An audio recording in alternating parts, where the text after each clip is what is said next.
இஸ்ரேலுக்கும் ஹமாஸுக்கும் இடையிலான போர்ல அமெரிக்காவினுடைய மிரட்டல் எதுவும் ஹெசபுல்லா கிட்ட எடுபடாத காரணத்தினால இப்ப மிரட்டுறதையெல்லாம் விட்டுட்டு அமெரிக்கா நேரடியா ஹெசபுல்லா கிட்டயே சில விஷயங்களை கோரிக்கையா வைக்க ஆரம்பிச்சிருக்காங்க. ஸோ இந்த வீடியோல நம்ம என்ன பார்க்க போறோம்னா அமெரிக்கா அப்படி என்ன கோரிக்கை வச்சிருக்காங்க, எதற்காக அந்த கோரிக்கை வைக்கப்பட்டிருக்கு, அந்த கோரிக்கைக்கு ஹெசபுல்லாவினுடைய பதில் என்ன அப்படிங்கிறதெல்லாம் பார்க்க போறோம். கூடவே ஹவுதிகளுக்கு ஆதரவா அமெரிக்காவுக்கு ரஷ்யா ஒரு எச்சரிக்கை ஒன்றும் விடுத்திருக்காங்க. அது என்ன எச்சரிக்கை அப்படிங்கிறதையும் ரொம்பவே டீட்டெயில்டா பார்த்துடலாம். வீடியோவை லைக் அண்ட் சப்ஸ்கிரைப் பண்ணிக்கோங்க. வாங்க வீடியோக்குள்ள போயிடலாம். அறிவோம் தெளிவோம் உறவுகளுக்கு அன்பான வணக்கங்கள்.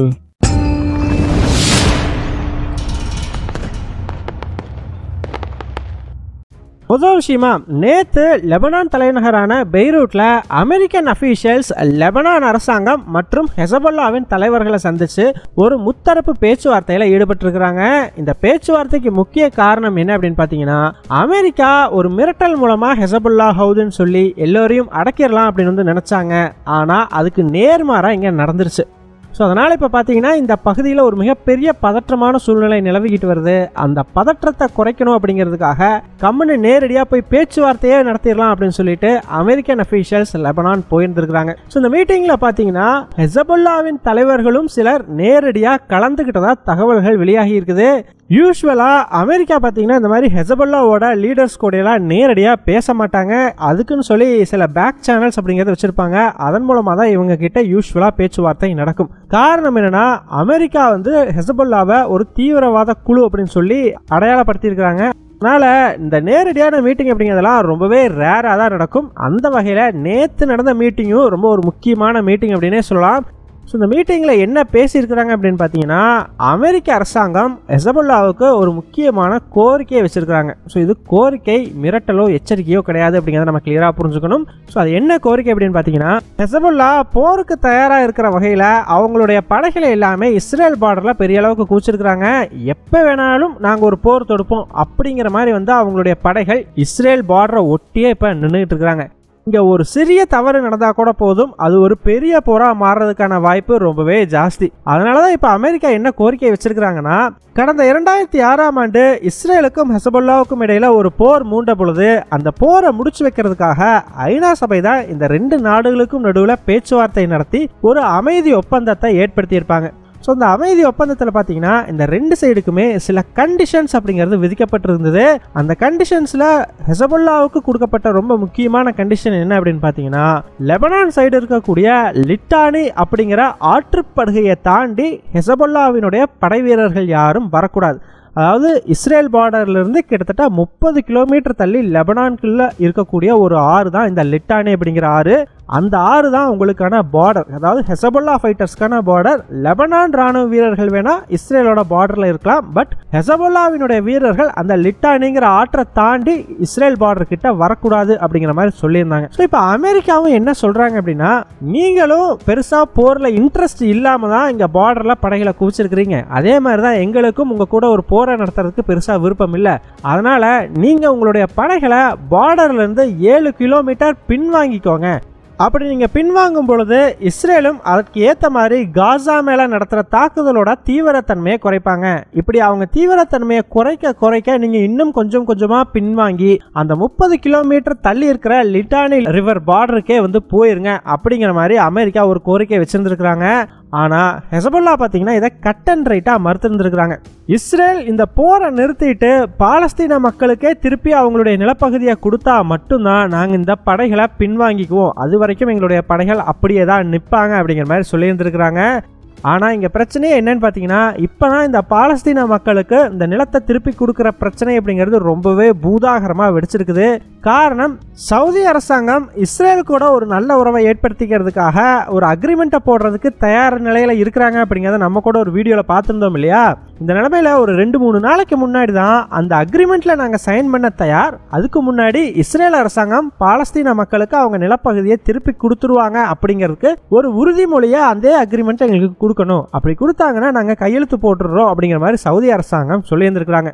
ஆனால் நெத்தன்யாகு அதை கட் அண்ட் ரைட்டாக மறுத்துட்டாராம். ஸோ இந்த மாதிரி நான் ஒரு அக்ரிமெண்ட்டுக்காக பாலஸ்தீன மக்களுக்கு நிலப்பகுதியெல்லாம் திருப்பி கொடுக்கறதுக்கு ஒத்துக்க முடியாது அப்படின்னு சொல்லி இது அமெரிக்காவையுமே பெரிய அளவுக்கு கோபமடைய வச்சிருக்குது. காரணம் என்னன்னு பார்த்தீங்கன்னா, எப்படியாச்சும் இஸ்ரேலுக்கும் சவுதிக்கும் இடையில இந்த ஒப்பந்தத்தை ஏற்படுத்திடணும்னு சொல்லி அமெரிக்கா கடந்த பல மாதங்களா நாக்கு தொங்க வேலை செஞ்சிருக்கிறாங்க.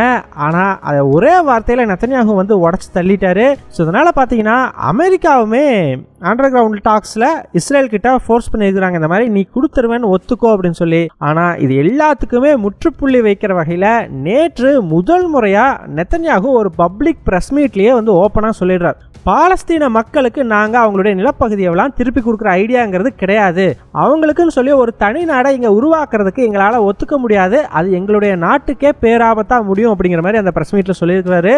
என்னதான் நெத்தன்யாகுவுக்கு ஸ்டார்டிங்லேருந்தே பாலஸ்தீன மக்களுக்கு அவங்க நிலப்பகுதியை திருப்பி கொடுக்கறதுல உடன்பாடு இல்லை அப்படின்னாலும் பப்ளிக்காக வெளிப்படையாக இது வரைக்கும் சொன்னதே கிடையாது. இந்த தடவை தான் முதல் முறையாக ஓப்பனாக சொல்லியிருக்கா அப்படி. ஸோ இவர் இப்படி சொன்னதையுமே அமெரிக்கன் கவர்மெண்ட் இதுக்கு என்ன ரியாக்ட் பண்ணியிருக்கிறாங்க அப்படின்னு பார்த்தீங்கன்னா, இஸ்ரேலுக்கு இந்த போரை முடிச்சுட்டு அமைதியான சூழ்நிலையில் வாழ்கிறதுக்கு இதுதான் கடைசி சந்தர்ப்பம், இதை அவங்க பயன்படுத்திக்குவாங்க அப்படின்னு நாங்கள் நம்புகிறோம், பயன்படுத்திக்க மறுத்தாங்க அப்படின்னா நாங்கள் எதுவும் பண்ண முடியாது அப்படிங்கிற மாதிரி சொல்லியிருக்கிறாங்க. நெத்தன்யாகு இப்படி சொன்னதையுமே பார்த்தீங்கன்னா இஸ்ரேலுக்குள்ளேயும் போராட்டம் வெடிக்க ஆரம்பிச்சிருக்குது. இஸ்ரேலோட வார் கேபினெட்டில் இருக்கிற சிலருமே வந்து இதை எதிர்த்திருக்கிறாங்க. காரணம், இன்னும் பிணை கைதிகள் கூட மீட்கப்படவே இல்லை, இவர் வந்து இப்படி பேசிக்கிட்டு இருக்காரு. ஸோ என்ன நடக்கும், அடுத்த கட்ட பேச்சுவார்த்தை எதுக்குமே வாய்ப்பு இல்லாத மாதிரி நெத்தன்யாகுவினுடைய இந்த கருத்துக்கள் இருக்குது அப்படின்னு சொல்லியும், ஒன்று பிணை கைதிகளை மீட்டு கொடுங்க, அப்புறம் நீங்கள் என்னமோ பண்ணுங்க, அப்படி மீட்க முடியலனா ஆட்சியை விட்டு போங்க அப்படிங்கிற மாதிரி நேற்று வந்து பயங்கரமாக இஸ்ரேலில் போராட்டம்லாம் பண்ணியிருக்கிறாங்க, ஹைவேஸ் எல்லாம் பிளாக் பண்ணி. ஸோ அதனால் இஸ்ரேலுக்குள்ளேயுமே பார்த்தீங்கன்னா ரொம்ப பரபரப்பான ஒரு சூழ்நிலை தான் நிலவுது. நெத்தன்யாகுவினுடைய இந்த கருத்துக்கு அரபுலக நாடுகளும் கண்டனங்களை தெரிவிச்சுக்கிட்டு வர்றாங்க. காரணம், அமெரிக்கா ஸ்டார்டிங்லேருந்தே இந்த ஒரு கேரண்டியை திரும்ப திரும்ப திரும்ப அரபு நாடுகளுக்கு கொடுத்துருக்குறாங்க, பாலஸ்தீன் மக்களுக்கு அவங்களுடைய நிலப்பகுதியை திருப்பி கொடுத்துரும் அப்படின்னு சொல்லி. இப்போ நெத்தன்யாகு பப்ளிக்காக ஓப்பனாக சொல்லியிருக்காரு, அவர் யாரோ ஒரு நபர் கிடையாது, அந்த நாட்டினுடைய பிரதமர். அதனால் பார்த்தீங்கன்னா இந்த விஷயம் ரொம்ப இப்போ சீரியஸாக மாறிக்கிட்டு இருக்குது. இது எங்கே போய் முடியும் அப்படிங்கிறத நம்ம வெயிட் பண்ணி தான் பார்த்தாகணும். இதுக்கு நடுவில் ஹவுதிகளும் பார்த்தீங்கன்னா ஒரு பக்கம் அமெரிக்காவினுடைய கப்பல்களை பெரிய அளவுக்கு குறி வச்சு தாக்குதல் நடத்த ஆரம்பிச்சிருக்கிறாங்க. நேற்று ஒரு அமெரிக்க கப்பல் மேலே தாக்குதல் நடத்தப்பட்டிருக்குது. ஆனால் அமெரிக்கா வந்து அந்த கப்பலுக்கு பெருசாக எந்த ஒரு டேமேஜும் இல்லை அப்படிங்கிற மாதிரி தான் சொல்லியிருக்கிறாங்க. ஆனால் ஹவுதிகள் அந்த கப்பலுக்கு டேமேஜ் ஆயிடுச்சு அப்படிங்கிற மாதிரி சொல்லியிருக்கிறாங்க. இதில் யார் சொல்கிறது உண்மை அப்படிங்கிறது அவங்களுக்கு தான் வெளிச்சம். ஆனால் இந்த பிரச்சனை ரொம்ப பெருசாகிடக்கூடாது அப்படிங்கிறதுக்காக இப்போ எஜிப்ட் அரசாங்கம் ஈரான் கூடயும் ஹவுதிகள் கூடயும் பேச்சுவார்த்தை நடத்திட்டு இருக்கிறதா சொல்லப்படுது. ஸோ என்ன நடக்குது அப்படிங்கிறத நம்ம பார்த்தோம்னா தான் தெரியும். இதுக்கு நடுவில் ஹவுதிகள் இப்போ இன்னொரு விஷயத்தையும் சொல்லியிருக்கிறாங்க. அது என்ன அப்படின்னு பார்த்தீங்கன்னா, ரஷ்யா மற்றும் சைனா இந்த 2 நாடுகளுக்கும் போகிற கப்பல் மேலே நாங்கள் தாக்குதல் நடத்த மாட்டோம், இந்த 2 நாடுகளுக்கும் மட்டும் நாங்கள் விலக்கு கொடுக்குறோம் அப்படிங்கிற மாதிரி சொல்லியிருக்கிறாங்க. இது வந்து அவங்க எதுக்காக கொடுக்குறாங்க அப்படிங்கிறது சீரியஸாக தெரியல. மோஸ்ட்லி எதுக்காக இருக்கலாம் அப்படின்னா, அமெரிக்காவுக்கு எதிராக ஒரு உதவி அப்படின்னா இந்த 2 நாடுகளும் பண்ணுவாங்க அப்படிங்கிற நம்பிக்கையிலேயே இருக்கலாம். ஈவன் நேற்று கூட ரஷ்யா பார்த்தீங்கன்னா அமெரிக்கா மேலே கடும் குற்றச்சாட்டுகளை சுமத்தி இருக்கிறாங்க. இந்த மாதிரி அமெரிக்காவும் பிரிட்டனும் சேர்ந்துக்கிட்டு அவங்களுடைய சுயநல நோக்கத்துக்காக செங்கடல் பகுதியை ஒரு பெரிய போர் சூழல் நிறைந்த ஒரு பகுதியாக மாற்றுறதுக்கு முயற்சி செய்யறதாகவும், இந்த மாதிரி அவங்க தொடர்ந்து ஹவுதிகள் மேலே தாக்குதல் நடத்தினா இங்கே பேச்சுவார்த்தை அப்படிங்கிறதுக்கு ஒரு பாசிபிலிட்டியே இல்லாமல் போயிடும், இதனால் அவங்க பாதிக்கப்பட மாட்டாங்க, உலக நாடுகள் தான் பெரிய அளவுக்கு பாதிக்கப்படும் அப்படிங்கிற மாதிரி கடுமையாக வந்து விமர்சிச்சிருந்தாங்க அப்படிங்கிறது குறிப்பிடத்தக்கது.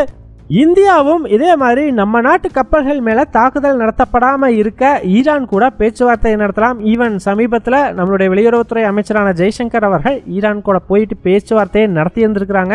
ஸோ அங்கே வந்து இதை பற்றி தான் யூஸ்வலாக பேசி இருந்திருக்கிறாங்க. அது மட்டும் இல்லை, சமீபத்தில் இந்திய கப்பல்கள் மேலே நடத்தப்பட்ட தாக்குதல் குறித்தும் பேச்சுவார்த்தையில் பேசப்பட்டதாக நம்பப்படுது. ஸோ அதனால் மேபி இனிமேல் இந்தியா கப்பல் மேலே இந்த மாதிரி தாக்குதல்கள் நடக்காது அப்படிங்கிறத நம்ம நம்பலாம். ஸோ பொறுத்திருந்து பார்க்கலாம் என்ன நடக்குது அப்படின்னு சொல்லி. எங்கள் டெலிகிராம் சேனல் லிங்க் டிஸ்கிரிப்ஷனில் கொடுக்குறோம், இன்ட்ரெஸ்ட் இருக்கிறவங்க ஜாயின் பண்ணிக்கோங்க. ரொம்ப முக்கியமான செய்திகள் அதில் பகிரப்படும். வீடியோ பிடிச்சிருந்ததுன்னா லைக் பண்ணிக்கோங்க, சப்ஸ்கிரைப் பண்ணிக்கோங்க. இதன் மூலமாக எங்களுடைய வீடியோஸ் இன்னும் நிறைய பேர்த்துக்கு போய் சேரும். முடிஞ்சால் உங்களுடைய ஃப்ரெண்ட்ஸுக்கிட்டையும் நிறைய ஷேர் பண்ணிக்கோங்க. இது எங்களுடைய உழைப்புக்கு நீங்கள் கொடுக்குற ஒரு ரிவார்டாக இருக்கும். நன்றி.